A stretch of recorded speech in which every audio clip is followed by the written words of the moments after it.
এ যুবক, পৃথিবীতে যার মা নাই রে, পৃথিবীতে যার আব্বা নয়, সেই বোঝে মা বাবা হারানো কি ব্যথা। এ যুবক, পৃথিবীতে যার মা নাই, পৃথিবীতে যার আব্বা নাই রে, সেই বোঝে হারানোর ব্যথা। যার হারাইছে হুজুর, সেই তো বোঝে হারানোর ব্যথা। যার চলে গেছে রে, সেই তো বোঝে হারানোর ব্যথা। আপনার যাদের বাবা মা বেঁচে আছে, আপনি বুঝবেন না। আপনার দাঁতগুলো সামনে আছে, বোঝেন না দাঁতের কি মূল্য, দাঁতের কি মর্ম। আপনার দাঁত যখন পড়ে যাবে রে, বুঝবেন দাঁত কি অমূল্য রতন ছিল। আপনার দুইটা চোখ ভালো আছে, আপনি চোখের মর্ম বোঝেন না। এই চোখ যখন একটা অন্ধ হয়ে যাবে, আপনি বুঝবেন চোখ কি অমূল্য রতন ছিল। এ যুবক, ওই সন্তান জানে রে, যেই সন্তান তার বাবার লাশটা, বাবার লাশের খাটনিটা একজন সন্তানের কাঁধের উপরে কত ভারী। যেই সন্তান বাবাকে হারাইছে, আর বাবার লাশের খাটনিটা যেই সন্তান কাঁধের উপর করে নিয়ে গেছে, পৃথিবীতে ওই সন্তান জানে রে, বাবার লাশের খাটনিটা কত ভারী। পৃথিবীতে ওই সন্তান জানে রে, যে মাকে হারিয়েছে, মায়ের লাশের খাটনিটা সন্তানের কাঁধের উপরে কতটা ভারী হয়। হে যুবক, গভীর মনোযোগ। আমি আতিকে আর আসতে পারবো কি পারবো না গ্যারান্টি নাই। আজকে কিছু নসিহত করে যায়, জীবনে মা বাবাকে কষ্ট দিবে না। আমার নবী রাহমাতুল লিল আলামিন, আমি যে রকম ওয়াজ করতেছি, আপনারা সামনে বসে শুনতেছেন। আমার নবী রাহমাতুল লিল আলামিন এইভাবে ওয়াজ করতেছে, সামনে সাহাবীরা বসে। আমার নবী ডাক দিয়ে বলে, সাহাবীরা, পৃথিবীতে দুইটা জান্নাতের দরজা তোমাদের জন্য। এক নাম্বার হচ্ছে মা, আর দুই নাম্বার হচ্ছে আব্বা। সাহাবীরা রে, তোমরা কি সহজে দুইটা কবুল হজের সওয়াব নিতে চাও? সহজে দুইটা কবুল হজের সওয়াব নিতে চাও? সাহাবীরা বলে, নবী গো, কে বা না চায়? সাহাবীরা রে, শোনো, তোমাদের বাড়িতে যাদের আব্বা মা বেঁচে আছে, আমার এইখানে ওয়াজ শেষ হলে তোমরা বাড়িতে গিয়ে বলবে, আসসালামু আলাইকুম বাবা, আর একবার বলবে আসসালামু আলাইকুম মা। সঙ্গে সঙ্গে দুইটা কবুল হজের সওয়াব আমার আল্লাহ তোমার আমল নামায় দিয়ে দিবে। মধ্য থেকে একজন সাহাবী হাউমাউ করে কান্দে। মধ্য থেকে একজন সাহাবী হাউমাউ করে কান্দে, আর আমার নবীর কাছে এসে আমার নবীকে জড়িয়ে ধরে। আমার নবী বলে, সাহাবী রে, তুমি কান্দো কেন এইরকম ভাবে? সাহাবী বলে, নবী গো, ও মায়ার নবী গো, মাত্র 3 দিন আগে আমি আমার মাকে নিজে জানাজা নামাজ পড়াইয়া আমি আমার মাকে কবরে নিজে শুয়াইয়া আইছি। ইয়া রাসূলুল্লাহ, ইয়া হাবিবাল্লাহ, নবী গো, 7 দিন আগে আমি আমার আব্বুকে জানাজা নামাজ কাফনের কাপড় দিয়ে মুছরাইয়া, হাতুর গোলাপ সুরমা লাগাইয়া, জানাজা নামাজ পড়াইয়া, মাত্র 7 দিন আগে আমি আমার আব্বুকে কবরের মধ্যে রেখে আইছি। আমার নবী বলে, সাহাবী রে, তোমরাও কি আমি নবীর মতো মা বাবা হারায় এতিম? আমার নবী কান্দে, সাহাবীরাও কান্দে। আমার নবীর কান্দন দেখে, এক সাহাবীর হাউমাউ করে কান্দন দেখে সকল সাহাবীরা হাউমাউ করে কান্দে। আল্লাহ ডাক দিয়ে বলে, জিবরাইল,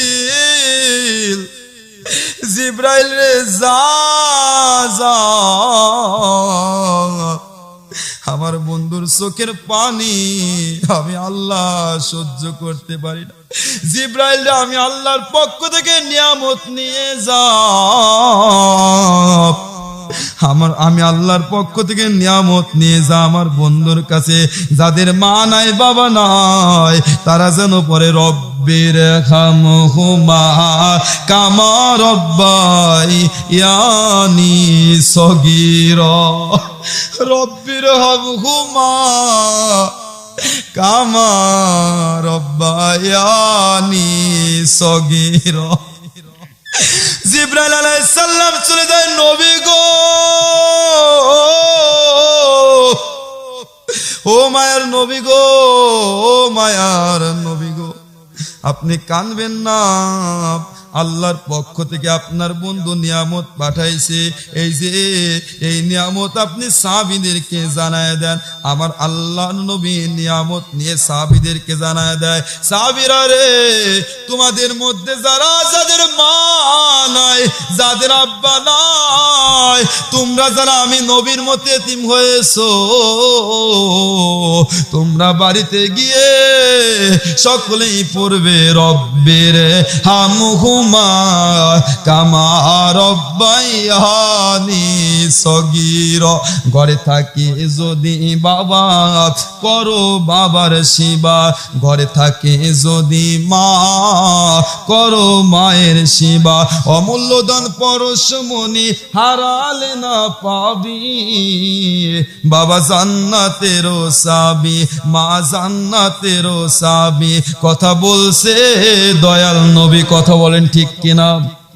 চাবি চাবি করো রে মন, চাবি তোমার ঘরে, এক চাবি মা তোমার, আর এক চাবি বাবা রে ভাই, আর এক চাবি বাবা। ওই মায়ের দুঃখ দিয়া, ওই বাবারে কষ্ট দিয়া মক্কা কেনে যাবা, এক চাবি মা তোমার, আর এক চাবি বাবা, আর এক চাবি বাবা। এ যুবক, তুমি যখন জন্ম নেওয়ার পর, তুমি যখন হাউমাউ করে কান্না করেছিলে, জনম দুঃখিনী মা 10 মাস 10 দিন পেটের মধ্যে, ও মুসলমান, মায়ের পেটের মধ্যে, মায়ের পেটের একটা নারীর সঙ্গে সন্তানের একটা নারী আমার আল্লাহ সংযুক্ত করে দিয়েছিল। এ যুবক, মা খাইছে, সন্তানের পুষ্টি হয়েছে। যুবক রে, ওই মা জননী, বিজ্ঞানীরা রিসার্চ করে দেখেছে, একটা সন্তান যখন মায়ের মধ্যে, মায়ের গর্ভের মধ্যে যখন একটা সন্তানের বয়স 7 মাস হয়, বিজ্ঞানীরা রিসার্চ করে দেখেছে, ওই সন্তানের 2টা পা মায়ের কলিজায় আল্লাহ সেট করে দেয়। ওই সন্তান এই পৃথিবীতে ভূমিষ্ঠ পর্যন্ত ওই সন্তান মায়ের কলিজায় 1 নয় 2 নয় 4,500 বার লাথি দেয়। আল্লাহু আকবার। এ বন্ধু, বিজ্ঞানীরা রিসার্চ করে দেখেছে, ওই একটা সন্তান যদি বাবার কলিজায় একটা লাথি দিত, বাবার সাথে সাথে হার্ট অ্যাটাক করে মারা যাইত। কিন্তু সন্তান মায়ের কলিজায় যতবার লাথি দিয়েছে, আমার আল্লাহ পাক রব্বুল আলামিন সন্তানের প্রতি মায়ের ভালোবাসা আরো ততটা বাড়িয়ে দিয়েছে। সেটাই হচ্ছে মা। আজকে ওই মাকে কষ্ট দাও, একটা বার কি লক্ষ্য করে দেখেছো, যখন আমি আপনি ওই মা 10 মাস 10 দিন গর্ভে রেখে কত কষ্ট সহ্য করে, ভারী পেট নিয়ে কত কষ্ট করে কাপড় খাচ্ছে, এরপরে কত কষ্ট করে ওই মা টিউবওয়েলে পানি বের করছে, কত কষ্ট করে কাজ করছে, তারপরেও শুধু লক্ষ্য রেখেছে পেটে যেন আঘাত না লাগে, আমার সন্তানের যেন কিছু না হয়। যুবক, ওই মাকে কষ্ট দাও, ওই বাবাকে কষ্ট দাও। তুমি যখন যুবক, একজন মা যখন একটা সন্তান প্রসব করতে, কত মা আছে রে আমাদের মহল্লায়, আমাদের গ্রামে। আমার এক চাচিমা হয়, সন্তান জন্ম দিতে গিয়ে আমার চাচিমা পৃথিবীর বুক থেকে বিদায় নিয়েছে। হে যুবক, কই মাকে কেমনে কষ্ট দাও? তুমি যখন জন্ম নেওয়ার পর তুমি যখন হাউমাউ করে কান্না করে উঠেছিলে, জনম দুঃখিনী মা আমার তোমাকে কান্না থামানোর জন্য জনম দুঃখিনী মা আমাকে তোমাকে কোলে নিয়ে মায়ের স্তন থেকে এক ঢোক দুধ খাওয়াইছিল। যুবক রে, কিয়ামত পর্যন্ত যদি তুমি তোমার গায়ের চামড়া কাটিয়ে ওই মাকে যদি জুতা বানিয়ে দাও, যুবক রে, ওই এক ঢোক দুধের ঋণ তুমি কোনোদিন শোধ করতে পারবে না। কেমনে ওই মাকে কষ্ট দাও, কেমনে ওই বাবাকে কষ্ট দাও, একটা বার কি তোমার মনে মায়া লাগে না? আজকে যারা এই মাহফিলে বসে আছে, যাদের মা নাই বাবা নাই, তাদের চোখে পানি না থাকলে পানি চলে আসবে। যুবকরা, আমি তো জানি আমি মা বাবা বেঁচে আছে বুঝি না, কিন্তু আমি একটা এই বিষয়ে কিছু জানি। কারণ আমি দেখি রে, আমার দাদা আমার দাদি যখন প্যারালাইসিসের রোগী ছিল, 6 মাস ঘরের মধ্যে বিছানায় পড়েছিল। আমার আব্বু যখন সকাল বেলা কাপড়ের গাইড নিয়ে যখন সকাল বেলা আতাইকুলা বাজারে যাইতো কাপড় বিক্রি করার জন্য, আমি লক্ষ্য করে দেখেছি ফজরের নামাজ পড়ে আমার আব্বু আমার দাদি ঘরের মধ্যে বিছানায় পড়েছিল। আমার দাদিকে বলে যাইতো, মা আমি বাজারে গেলাম। আমার দাদি কথা বলতে পারে নাই, কিন্তু তারপরে মুখ দিয়ে একটু শব্দ করতো, মুখ করে একটু শব্দ করতো, মনে হয় বলে দিত, বেটারে আমি দোয়া করে দিলাম। যুবক, দাদি যখন 6 মাস পর মারা যায়, আমি লক্ষ্য করে দেখেছি আমার দাদু ভাই ঘরের দরজার মধ্যে বসে থাকতো বারান্দার উপরে। আমি দেখেছি রে, আমার আব্বু যখন সকাল বেলা দাদি মারা যাওয়ার পর দাদা বেঁচে ছিল, সকাল বেলা যখন কাপড়ের গাইড নিয়ে যখন আতাইকুলা বাজারে বিক্রি করার জন্য যাইতো, আমার আব্বু সকাল বেলা ফজরের নামাজ আদায় করে আমার দাদিদের বারান্দার দিকে তাকায়া বলতো, আব্বা আমি হাটে গেলাম। আমার দাদা দোয়া করে দিত, কিন্তু আমার দাদা দাদি যখন দুইজনই চলে গেল রে, আমি একজন ইমাম মানুষ, প্রতিদিন ফজরের নামাজে উঠতে হয়, আমি মসজিদে গিয়ে ইমামতি করে নামাজ পড়াই, এমন একটা দিন নাই আমি উঠি না। আমি ফজরের নামাজ পড়ে আমি যখন ফজরের নামাজের জন্য সকালবেলা মুয়াজ্জিন যখন আজান দেয়, সকালবেলা আমি ফজরের নামাজের জন্য উঠি। আমি নামাজের সময় উঠে দেখি রে, আমার আব্বা কাপড়ের গাইড নিয়ে আমার দাদা দাদিদের ঘরের বারান্দার দিকে তাকায়া আমার আব্বা চোখ মুছতে মুছতে হাঁটে যা। যুবক, মা বাবা যারে হারাইছো রে, তারাই বুঝতেছো হুজুরের ওয়াজ শুনে কলিজায় গিয়ে লাগছে। যুবক রে, কেমনে ওই মা বাবাকে কষ্ট দিয়েছো, যারা মা বাবাকে কষ্ট দিয়েছো, মা বাবার কাছ থেকে মাপ নিতে পারো না। সকালবেলা আজকে ওয়াজ শুনে সকালবেলা ফজরের নামাজ পড়ে কবরস্থানে যাবে, কবরের পাশে দাঁড়ায়া মায়ের কবরের পাশে দাঁড়ায়া আব্বুর কবরের পাশে দাঁড়ায় বলবে, মা ও আমার আব্বা, মা গো দুনিয়ায় অনেক কষ্ট দিয়েছি মা, বউয়ের কথায় তোমাকে কষ্ট দিয়েছি, আমার সন্তানদের কথায় তোমার গায়ে আঘাত করেছি, মা তুমি মাফ করে দাও। আল্লাহু আকবার।